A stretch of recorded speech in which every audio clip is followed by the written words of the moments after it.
The air in the house felt wrong, heavy with a silence that clung to my skin like damp fog. I stood in the kitchen, my keys still dangling from one hand, the other gripping the edge of the counter as if it could anchor me. The clock on the wall ticked too loudly, each second a hammer against my skull. It was 2:17 p.m., and Sarah wasn't supposed to be home. Her car wasn't in the driveway, but her shoes, those red heels she wore to work, were scattered by the door, one tipped over like it had been kicked off in a hurry. My stomach twisted, a cold knot tightening as I noticed the faint hum of voices drifting from upstairs. I'd come home early, a rare break from the construction site where dust and sweat were my constant companions. I'd planned to surprise her, maybe cook that pasta she loved, the one with the basil she said reminded her of our first date. But the house didn't smell of basil or her perfume. It smelled of something sharper, like cedar and musk, foreign, invasive. My boots felt too heavy as I moved toward the stairs, each step creaking under my weight, announcing me to the empty hall. The voices grew clearer, a low murmur punctuated by a laugh. Her laugh, soft and unguarded, the kind she used to save for me. I told myself it was nothing. Maybe a friend had stopped by. Maybe she'd taken an early day too, and they were catching up. But my pulse thundered in my ears, and my hands shook as I climbed, each step pulling me closer to something I wasn't ready to face. The bedroom door was ajar, a sliver of light spilling into the hall, and I froze, my breath catching as I heard it, a low, throaty moan unmistakably hers. My heart lurched, a wild animal trapped in my chest, clawing to get out. I pushed the door open, slow and deliberate, because part of me wanted to be wrong, needed to be wrong. They didn't notice me at first. Sarah was on the bed, her hair spilling across the pillow we shared, her body tangled in sheets I'd bought her for our anniversary. The man, broad-shouldered, dark-haired, his shirt half unbuttoned, leaned over her, his lips grazing her neck. The sight burned into my retinas, a snapshot I'd never unsee. My throat closed, and for a moment, I couldn't breathe, couldn't move, couldn't think past the raw, jagged pain slicing through me. "Sarah," I said, my voice a stranger's, low and cracked. They froze, her eyes snapping to mine, wide with panic. The man scrambled back, his face a mask of shock, but it was her expression that gutted me. Guilt, yes, but something else too, something like defiance, as if I'd interrupted something she was entitled to. "Matt," she gasped, clutching the sheet to her chest. You're home early." The man fumbled for his shoes, muttering something incoherent, but I didn't care about him. My eyes were locked on her, on the woman I'd loved for 8 years, the woman I'd built a life with, the woman who'd promised me forever in a church filled with roses and tears. Why? The word tore out of me, raw and jagged, carrying every ounce of my heartbreak. She opened her mouth, then closed it, her lips trembling. "I didn't mean for you to see this," she said finally, her voice small, like that could soften the betrayal.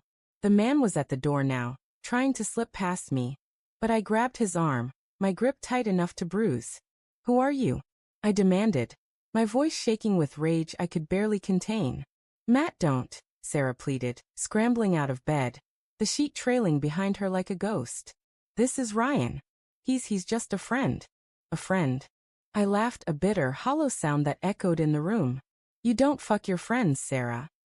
Ryan yanked his arm free, his face flushed with embarrassment or fear. I couldn't tell which. "Look, man, I didn't know she was married," he said, his hands raised like he could ward off my anger. But his eyes darted to her, and I saw it. The flicker of a lie, the shared secret they thought I was too stupid to catch. "Get out," I said, my voice low, dangerous. He didn't argue, just grabbed his jacket and bolted down the stairs. The front door slammed, leaving me alone with her, the silence heavier than before. Sarah was crying now, tears streaking her face, but they didn't move me. Not anymore. "Matt, I'm so sorry," she sobbed, reaching for me. I stepped back, her touch like a brand I couldn't bear. "It wasn't supposed to happen like this. It was a mistake." "A mistake?" I echoed, my voice rising despite myself. "How long, Sarah? How long have you been lying to me?" She hesitated, and that pause was an answer in itself. "A few months," she admitted, her voice barely above a whisper. "But it didn't mean anything. I swear, Matt, I love you." The words hit like a slap, not because they were true, but because they were so hollow. I thought of the late nights she'd blamed on work, the unanswered texts, the way her laughter had started to feel rehearsed. The signs had been there, small and insidious, but I'd ignored them, chalking it up to stress, to life, to anything but this. I'd trusted her, loved her so fiercely I'd blinded myself to the truth. I turned away, my hands clenched into fists, the urge to smash something. Anything, almost overwhelming.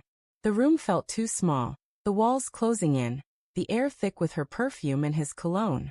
I stumbled to the dresser, my fingers brushing the framed photo of us at the lake last summer.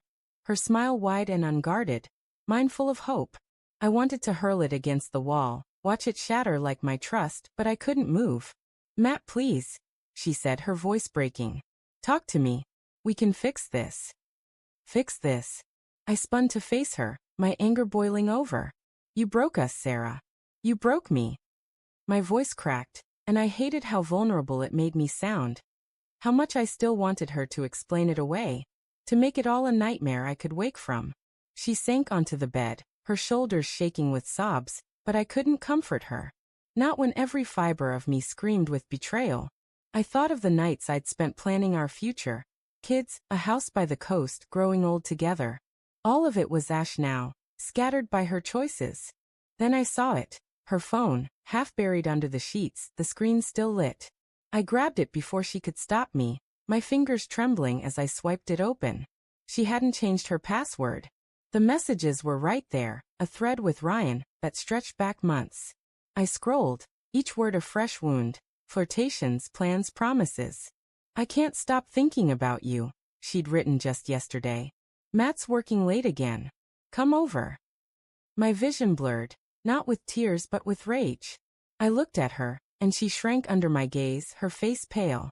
"You planned this," I said, my voice dangerously calm. "You invited him here, into our home, our bed." "Matt," she started, but I cut her off. "No," I held up the phone, the evidence glowing in my hand. "You don't get to talk your way out of this." I wanted to hurt her, to make her feel the agony tearing through me. And then I saw it. The perfect way to twist the knife. I opened her messages, found Ryan's contact, and typed, "Matt knows. It's over. Don't come back." I hit send, then forwarded the entire thread to my phone. Evidence, leverage, proof. She'd never escaped the weight of what she'd done. "Matt, what are you doing?" she asked, her voice frantic as she lunged for the phone. I held it out of reach, my eyes locked on hers. "You wanted him," I said, each word deliberate, cutting. "Now you get to live with the consequences." I walked out, her sobs echoing behind me, but I didn't look back. Downstairs, I grabbed my keys, my jacket, and the bottle of whiskey we'd been saving for a special occasion. The irony wasn't lost on me. As I stepped outside, the cold air hit my face, sharp and grounding.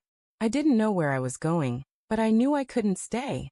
Not in that house, not with her. The whiskey burned my throat as I sat in my truck, the engine idling. My phone buzzed, her name on the screen. A call I wouldn't answer. Let her stew. Let her drown in her guilt. I'd loved her with everything I had, and she'd thrown it away. But I wasn't broken, not yet. I'd rebuild, piece by jagged piece. And when I did, I'd make sure she knew what she'd lost. The messages on my phone were my weapon, my proof, my revenge. She'd never outrun the truth, and neither would he.